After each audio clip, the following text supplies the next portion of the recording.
ஆலூர் ஷானவாஸ் அவர்கள்ட்ட கேட்கணும். அதாவது திரு தமிழ்மணி சார் சொன்னதுலேருந்து ஒரு பாயிண்ட்டை கேட்கணும். அவர் வந்து ஃபர்ஸ்ட் பாயிண்ட்டே ஒன்று சொன்னார். அதிமுக தரப்பில் திரு எடப்பாடி பழனிசாமி அவர்கள் தரப்புலேருந்து அதிமுக முன்னாள் அமைச்சர்கள் சொல்கிறது கூட அதிமுக பிஜேபி கூட்டணி அமைஞ்சதுலேருந்து எதிர்த்தரப்புக்கு கிளி பிடிச்சிருச்சு, தோல்வி பயம் வந்து விட்டது, அதனால் இந்த கூட்டணியை பற்றி தப்பாக பேசுகிறாங்க அப்படின்னாங்க. ஆர்பி உதயகுமார் சொன்னார், யாராவது விமர்சித்து பேசினா அதை ஏற்று போராட்டம் பண்ணுவோம் அப்படின்னு சொன்னார். இப்போ வந்து எங்களை விமர்சிக்க நாங்கள் யாரை கூட வேணால் கூட்டு சேருவோம், நீங்கள் யார் அதை கேட்கறதுக்கு அப்படின்னு திரு எடப்பாடி பழனிசாமி இன்றைக்கு வெளிப்படையாக கேட்டிருக்கிறார். ஒன்று. இன்னொன்று, தமிழ்மணி சார் சொன்னது வந்து இந்த கூட்டணிலாம் தேரவா போகுது, 50 சீட்டு கூட ஜெயிக்காது அப்படின்னு சொன்னவங்கலாம் இப்போ கூட்டணி ஆட்சி அதிகாரத்தில் பங்கு தர்றாங்களா இல்லையான்ற ஒரு இடத்த பற்றி பேசுகிற இடத்துக்கு நகர்ந்துருக்காங்க. அதுவே ஒரு வெற்றியோட சைன் அப்படின்னு பார்க்குறாரு. இன்னொரு பாசிட்டிவ் சைனாக பார்க்குறாரு. இன்னொன்று வந்து கூட்டணி ஆட்சி வேற, அரசாங்கன்றது வேற அப்படின்ற ஒரு கோணத்தை சொல்கிறார்.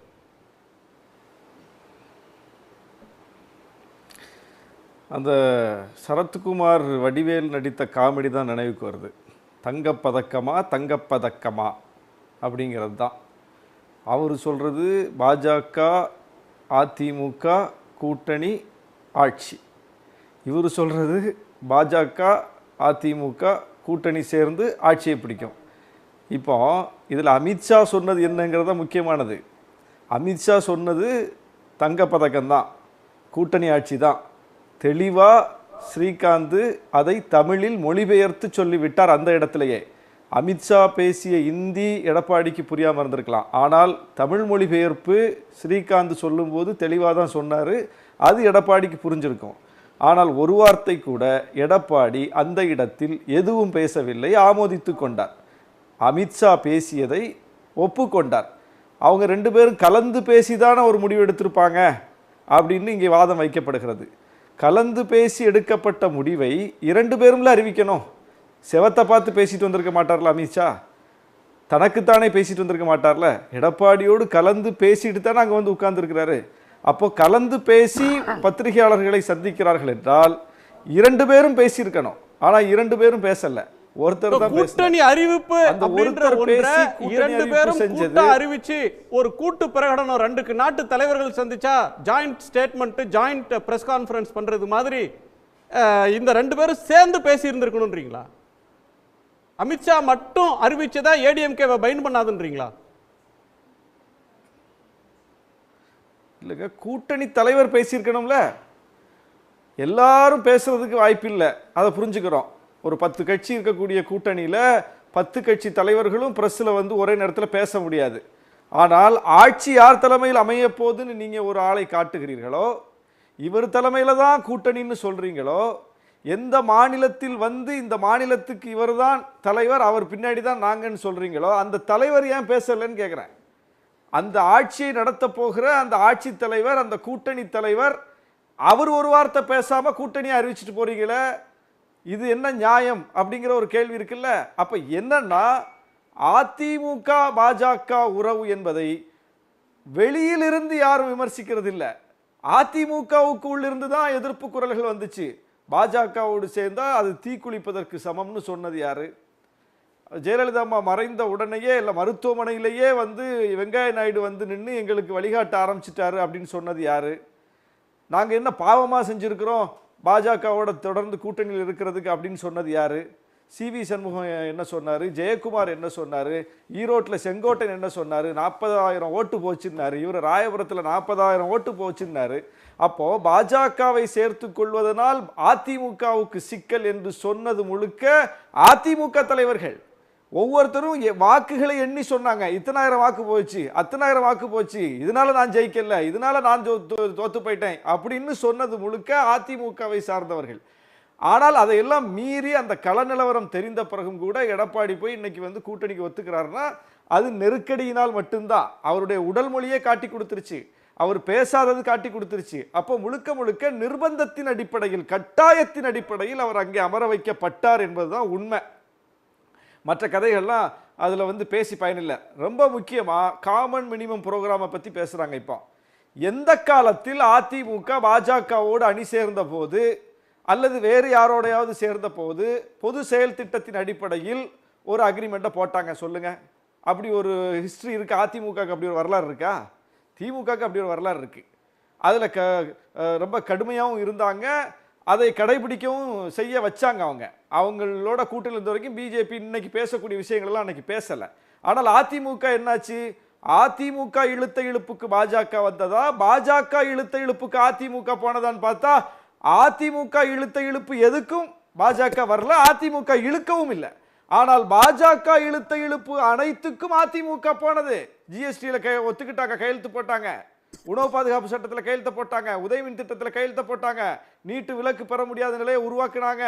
எத்தனை விஷயங்கள். டெல்லி மாநில அரசுடைய அதிகார பறிப்புக்கு துணை போனாங்க, வேளாண் சட்டத்தை ஆதரிச்சாங்க, சிஏஏவை ஆதரிச்சாங்க, முத்தலாக் சட்டத்தை ஆதரிச்சாங்க, எல்லா சட்டங்களையும் ஆதரிச்சாங்க. எல்லா சட்டத்தையும் ஆதரிச்சு தமிழ்நாட்டில் அதுக்கு பரப்புரையும் செய்யக்கூடிய இடத்துக்கு அதிமுக போச்சு. அமித்ஷா அவர் கட்சி நிகழ்ச்சிக்கு வரும்போது அதிமுக தொண்டர்கள் கொடி கட்டி போய் ஏர்போர்ட்ல வரவேற்ற காட்சியெல்லாம் பார்த்தோம். அப்ப அந்த அளவுக்கு முழுமையாக பாஜகவின் வலைக்குள் போன ஒரு கட்சியாக அதிமுக சுருங்கி போனது. அதெல்லாம் கடந்த காலமாக இருக்கலாம். கடந்த நாடாளுமன்ற தேர்தல் அப்ப மீண்டும் மோடி இந்த நாட்டை ஆளக்கூடாது அப்படின்ற ஒரு நிலைப்பாட்டை எடுத்து என்டிஏ விட்டு பிரிந்து வந்து தங்கள் தலைமையில் ஒரு கூட்டணியை போட்டு ஓராண்டு காலம் அந்த கட்சி பயணம் பண்ணி வந்திருக்கு. இன்னைக்கு ஒரு மீண்டும் பிரிஞ்சவங்க சேர்றது புதுசு இல்லை அப்படின்ற அடிப்படையில் போய் சேர்றாங்க.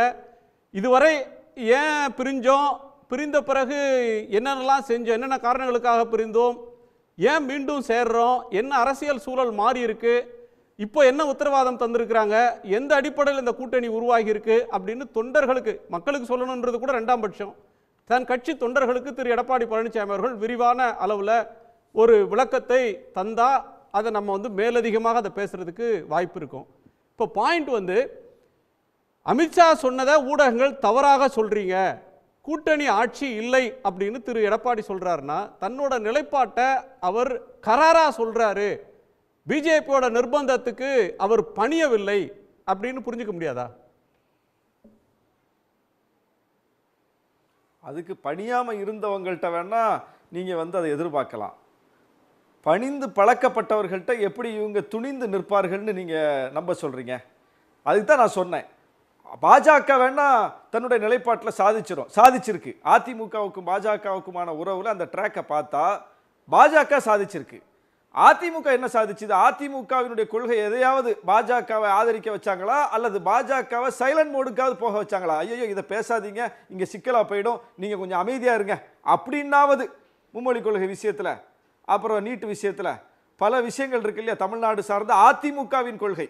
திமுக கூட்டணி கட்சி எல்லாத்தையும் விட்டுருங்க, தமிழ்நாட்டின் மற்ற கட்சிகள் விட்டுருங்க, அதிமுகவின் கொள்கைகள் நான் சொல்றேன். அதிமுகவின் கொள்கைகள் இதை நீங்க கொஞ்சம் சூடா பேசுனீங்கன்னா அது சிக்கலா போயிடும், அதனால கொஞ்சம் அடக்கி வாசிங்க என்கிற அளவிலாவது ஏதாவது ஒன்றை பாஜகவை சைலண்ட் மோடுக்கு போக சொன்னாங்கன்னு ஒரு குறிப்பு காட்டுங்க. உயிரே போனாலும் நீட்டு விலக்கு தரமாட்டோம் அப்படின்னு அண்ணாமலை பேசுறாரு. உயிரே போனாலும் எல்லா விஷயத்திலையும். அப்போ அவங்க கொள்கையில அவங்க தீர்க்கமா இருந்திருக்காங்க, அதே விஷயத்துல இவங்க கொள்கையில இவங்க தீர்க்கமா இருந்திருக்காங்களான்னு பார்த்தா இல்லையே. நீங்க கூட்டணி இல்லாம இருந்தாங்களே, பாஜக உறவை முறிச்சிட்டு வந்தாங்களே, அது ஒரு மாற்றம் இல்லையான்னு கேட்டீங்க. முறித்து கொண்டு வந்த நேரத்தில் ஆளுநர் தமிழ்நாட்டுக்கு எதிராக சட்டமன்றத்தில் சேட்டை பண்றாரு, அடாவடித்தனம் பண்றாரு. அதிமுக என்ன நிலைப்பாடு எடுத்துச்சு? பாஜக கூட்டணியில் இல்லைல்ல, ஆளுநரை கண்டிச்சு அந்த அவையில பேசினாங்களா? தமிழ்நாடு அரசு அதில் எடுத்த நிலைப்பாடுகளில் தமிழ்நாடு அரசின் பக்கம் நின்னாங்களா? சட்டமன்றத்தில் அதிமுக என்ன பண்ணாங்க? ஆளுநரை எதிர்ப்பதற்கு மாற்று கருத்து சொல்வதற்கு கூட அதிமுகவுக்கு அன்னைக்கு துணிவில்லை. இப்ப பாருங்க, திரும்பவும் இப்ப மாநில சுயாட்சிக்கான ஒரு மிகப்பெரிய தீர்ப்பை போராடி பெற்றிருக்கிறது தமிழ்நாடு அரசு உச்சநீதிமன்றத்துக்கு போய். அது அதிமுகவுக்கும் சேர்த்து வாங்கிய உரிமை. அதிமுக அம்மையாருடைய ஜெயலலிதா அம்மையாருடைய பெயரை மீன்வள பல்கலைக்கழகத்துக்கு சூட்டுவதற்கு இவங்க போட்ட ஆணை அதை கவர்னர் ஒத்துக்கல, அதுக்கு மசோதாவுக்கு ஒப்புதல் கொடுக்காம இருந்தாரு. இன்னைக்கு இந்த அரசு போய் அந்த பெயரை பெறுவதற்கு போராடி சட்ட போராட்டம் நடத்தி வாங்கிட்டு வந்திருக்குது. அதற்காகவாவது அவங்க அதுக்கு நன்றி சொல்லி பேசணும், அதற்கு அதை வரவேற்கணும். ஆனா ஒரு வார்த்தை பேசாம உட்கார்ந்துருக்காங்க. அப்போ ஆளுநர் குறித்த விஷயத்துல எவ்வளவு ஒரு தடுமாற்றமான நிலைப்பாட்டை அதிமுக எடுக்குது. அப்போ அதிமுகவினுடைய கொள்கைகளை பாஜகவுக்காக பேச மறுக்கிற தன்மை. அப்போ இதுதான் அதிமுகவின் கொள்கை இருக்கும்போது இந்த கொள்கைக்காக அந்த கட்சியை ஆதரித்தவர்கள், இந்த கொள்கைக்காக அந்த கட்சிக்கு வாக்களித்தவர்கள்லாம் இன்னைக்கு யார் பக்கம் போவாங்க? அப்போ இது முழுக்க முழுக்க பிஜேபியினுடைய ஒரு அங்கமாகவே மாறிட்டாங்க. இவங்க கொள்கையை பேசுறதுக்கு இவங்க தயங்குறாங்க. அப்போ இந்த கட்சிக்கு ஏன் நம்ம வாக்களிக்கணும், இந்த கட்சியை ஆதரிக்கணுங்கிற நிலைப்பாட்டுக்கு தான் அவங்க வருவாங்க. அதனால தானே 35 விழுக்காட்டுல இருந்து 18 விழுக்காட்டுக்கு வந்துச்சு. நீங்க ஒரு கட்சி தன்னுடைய நலனுக்கு தனக்கு யாரோட சேர்ந்தா வெற்றி வாய்ப்பு, தன்னோட யாரெல்லாம் சேர்றதுக்கு வாய்ப்பு இருக்கு அப்படின்னு கிவன் த சர்க்கம்ஸ்டன்சஸ் தான் ஒரு கட்சி ஒரு முடிவை எடுக்குது. அதிமுகவும் அந்த மாதிரியான ஒரு சூழ்நிலையில பிஜேபியோட கூட்டணி சேருகிறது. அது ரெண்டு பேரும் ஜாயிண்டா அறிவிச்சாங்களா தன்னிச்சையா அறிவிச்சாங்களான்றது இல்லை. அந்த கட்சியில் அறிவிப்பதற்கு அவருக்கு இருக்கலாம். இவங்க பொதுக்குழு செயற்குழுவை கூட்டி கூட அவங்க வந்து விரிவாக அறிவிக்கலாம். ஆனால் கூட்டணி ஆட்சி அப்படின்னு சொன்னதை விமர்சிச்ச நீங்க, பிஜேபியோட கூட்டணி ஆட்சி அப்படின்னு சொன்னதை விமர்சிச்ச நீங்க, அப்படிலாம் இல்லை அப்படின்னு திரு எடப்பாடி மறுக்கிற போது நீங்க அதை வரவேற்க வேண்டாமா? அதிகாரத்தில் பங்கு தர்றதுக்கு மறுக்கிறாரு, தன் நிலைப்பாட்டில் உறுதியா கராரா இருக்கிறாரு, பிஜேபிக்கு இணங்கல பணியல அப்படின்ற ஒரு இடம் வந்ததுன்னா நீங்க அப்ரிஷியேட் பண்ண வேணாமா, அதை வரவேற்க வேணாமா? அவர் டெல்லியில் போய் இறங்கிட்டு கூட தான் நான் யாரையும் சந்திக்க வரலன்னு சொன்னார். கட்சி ஆஃபீஸை பார்க்க வந்திருக்கேன்னாரு. அன்னைக்கு சாயங்காலம் என்ன நடந்துச்சு? அவர் பேச்செல்லாம் நம்பி நம்ம வந்து எடுத்துக்க முடியுமா? இப்படித்தான் 6 மாதத்துக்கு முன்னாடி விடுதலை சிறுத்தைகளையும் திமுக கூட்டணியில் இருக்கக்கூடிய கட்சிகளையும் முன்வைத்து அதிமுக தான் பிஜேபி விட்டு வந்துருச்சே, போலாம்லன்னு எல்லாரும் பேசிக்கிட்டு இருந்தாங்க. போனால் உங்களுக்கெல்லாம் பெரிய பெரிய இடங்கள் கிடைக்கும்ல, நிறைய தொகுதிகள் கிடைக்கும்லன்னு. அந்த கட்சியை நம்பி போயிருந்தா இப்போ என்ன இருக்கும்? அப்போது எடப்பாடியினுடைய நிலைப்பாட்டை நம்பி போகக்கூடாது, போக முடியாது என்பதற்கு இன்னைக்கு காலம் சாட்சியாக இருக்குல்ல. அப்போ அன்னைக்கு வந்து ஒரு 2 கட்சி பிரிஞ்சு அங்கே போயிருந்தா அன்றைக்கு பிஜேபி எதிர்நிலைப்பாடு எடுக்கக்கூடிய அந்த கட்சிகளுடைய நிலைமை என்னவாயிருக்கும்?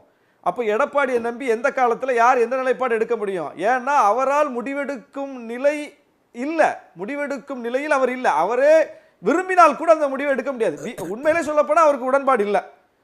அவருடைய உடல் மொழி தெரியுது, அவர் மகிழ்ச்சியா இல்லை.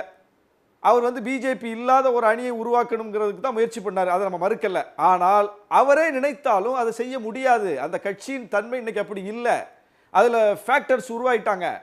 இன்னைக்கு எடப்பாடி ரொம்ப முறுக்குனார்னா அவரை தள்ளி வச்சுக்கிட்டு அதுக்குள்ள எப்படி ஒரு லாபி பண்ணணும், எப்படி யாரை கையில் எடுத்து அந்த கட்சிக்குள்ள என்ன செய்யணும்னு பிஜேபிக்கு நல்லா தெரியும். ஏற்கனவே செஞ்சு காட்டியிருக்கு பிஜேபி. ஓபிஎஸ்ஐ எப்படி கொண்டு வந்தாங்க, அப்புறம் இபிஎஸ்ஐ எப்படி கொண்டு வந்தாங்க, அப்புறம் டிடிவி எப்படி கொண்டு வந்தாங்க, எல்லாமே நமக்கு பார்க்குறோம்ல, வரிசையாக பார்க்குறோம்ல. இன்னைக்கு அவங்கெல்லாம் போய் யார் பக்கத்தில் நிற்கிறாங்க, இதெல்லாம் நம்ம பார்க்குறோம். இன்னைக்கு செங்கோட்டையன் போய் யாரை சந்திச்சுட்டு வர்றாரு. இப்படி ஒரு நெருக்கடிக்கு உள்ளான ஒரு லீடரால, ஒரு தலைவரால எப்படி உறுதியான நிலைப்பாடு எடுக்க முடியும்? அப்போ அவரே விரும்பினாலும் அந்த முடிவை எடுக்கக்கூடிய நிலையில் அவர் இல்லைங்கிறது தான் பிரச்சனை. அதனால அவர் பேச்சை நம்பி யாரும் போக மாட்டாங்க. இன்னைக்கு அவர் பேசுறது கூட அவர் பேசலாம், ஆனா அது முடிவா மாறுமா சொல்ல முடியாது. செய்திகளை தெரிந்து கொள்ள சன் நியூஸ் பெல் ஐகானை கிளிக் பண்ணுங்க.